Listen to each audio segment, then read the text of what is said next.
Hello and welcome back to our video series on the 82nd Airborne Paratrooper from D-Day. With the head on this 1/10th scale Young's miniatures resin bust almost complete, we turn our attention to the uniform. As you'll see, the insignia caused quite a few problems, which we'll cover in detail. But the first step was to deal with the uniform patches, and so they were picked out in white. In this case, a surface primer from Vallejo. This was very quick and easy, allowing us to add colours on top. In all honesty, we were dreading painting the US shoulder flag, so starting with the 82nd Airborne patch seemed sensible. When painting uniforms, decent references will really help you, and you'll see us regularly consulting the excellent US Army Collector's Guide books by French publisher Histoire et Collection. We'll put more details about these in the description. Having checked the references, flat red is used first and painted onto the emblem. It's just a case of blocking out the colours. As we had the red out, the stripes were painted freehand on the US flag also. A steady hand and a fine brush are a must, but any errors can be touched up. You'll see us doing this to try to get the look right.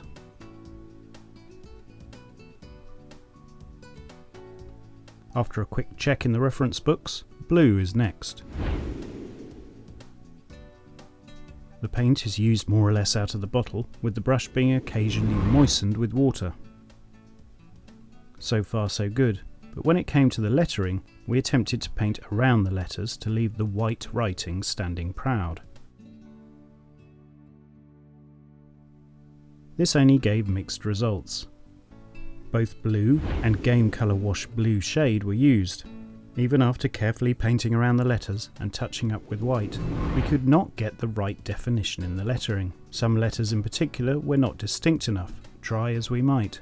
A and O are an example. After a while, patience ran out. Sometimes when it isn't going right, it's worth a rethink. The solution was to strip the paint using Deluxe Materials Strip Magic and look at redefining the sculpting of the letters.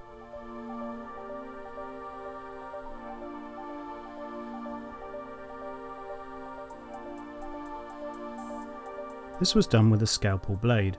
By carefully scraping and defining the letters, the detail was improved and the Airborne stood out a bit more proud and visible. As the A and the O gave us trouble before, we made sure the detail was crisp and visible through careful scraping with the blade tip. Time to repeat as before, whilst the blue went on first instead. The surrounding details in blue were carefully picked out again. The blue was used for the background, and the game colour wash blue shade added further shadows and definition.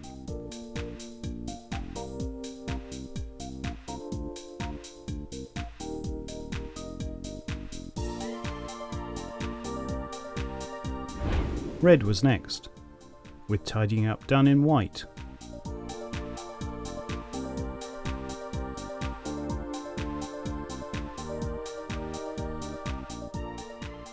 It was a lot more straightforward this time.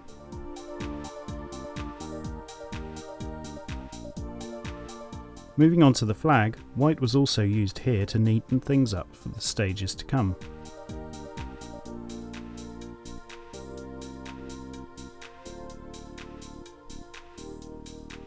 You can see that we've sealed using Johnson's clear floor polish.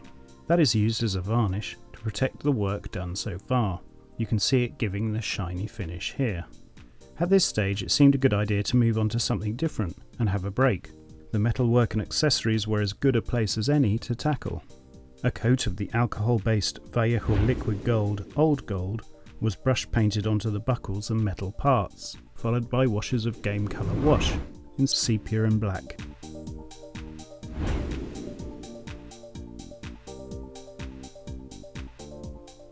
The other smaller accessories, meanwhile, were superglued onto a sheet of plastic card and picked out with appropriate shades. Here are shots of the accessories in various stages of painting. As we wanted to show wear and tear, the hairspray chipping method was used. On went a coat of hairspray.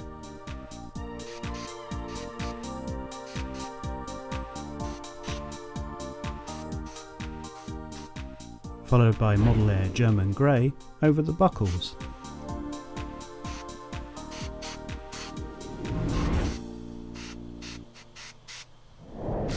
When a moistened brush is used to attack the paint and underlying hairspray, the chipping effect is achieved.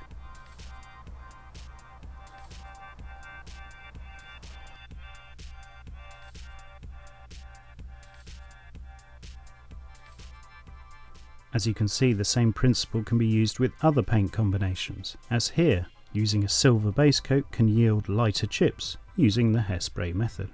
Next, this was one of the rare occasions a different paint line from the Vallejos was used. Humbrol metal coat Gunmetal Enamel was sprayed in very fine coats over the metalwork. Because these are burnishable paints, the effect when polished is one of subtle sheen and shine, adding to the metallic realism. It is also brush painted in certain specific zones. By gently removing the paint with thinners, the old gold underneath is further exposed. Here is the end effect. Final burnishing brings out the metal shine. Areas like the zip got highlights in Vallejo liquid silver over an old gold base. Other components were chipped with small amounts of silver using a brush.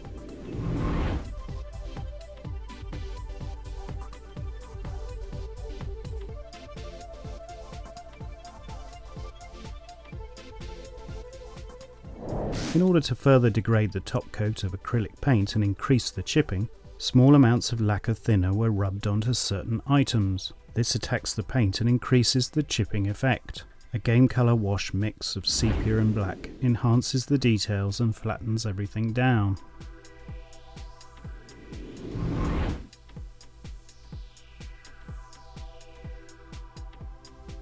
Attention is then diverted to the strapping on the accessories and uniform. This is the webbing for the parachute, and it's picked out in a mix of light mud, burnt umber and canvas from the Panzer Aces and model colour range. The straps have a centerline stitch, and this will be picked out in black once dry. Before that, however, the life vest was next. Yellow is quite a hard colour to get right. First, heavy gold brown from the Game Colour Extra Opaque range was painted on. Model colour dark sand was added to the heavy gold brown for highlights, and this was brushed on more diluted than the base coat.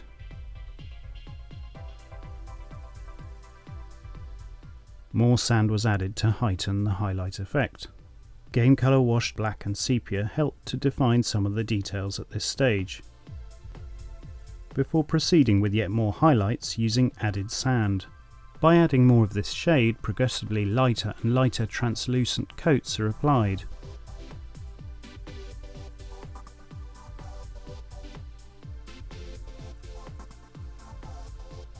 Also, some shadows were carefully applied using the base coat along with a touch of black. The heaviest shadows and seams were then painted with a mix that was getting close to black. As the yellow was starting to come together, the straps we painted earlier were given highlights around the centerline stitching. This helped neaten up the effect and gave greater definition to this small detail. As a final touch, the various accessories were painted further. The rifle received a butt plate in old gold, followed by washes of game colour wash in sepia. To add wood grain to the rifle stock, an extremely thin brush applied Panzer Ace's new wood.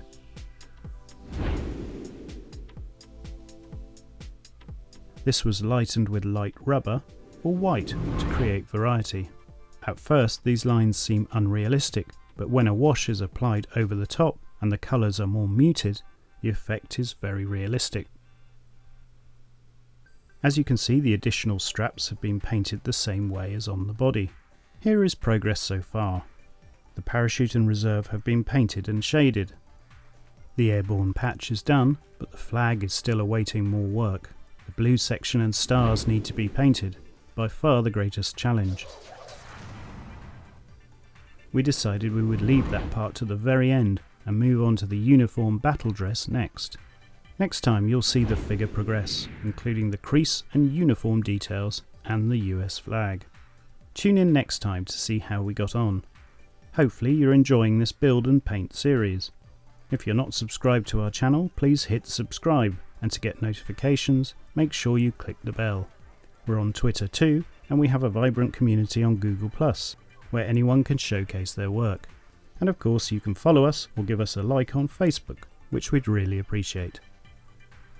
Many thanks for watching, and bye.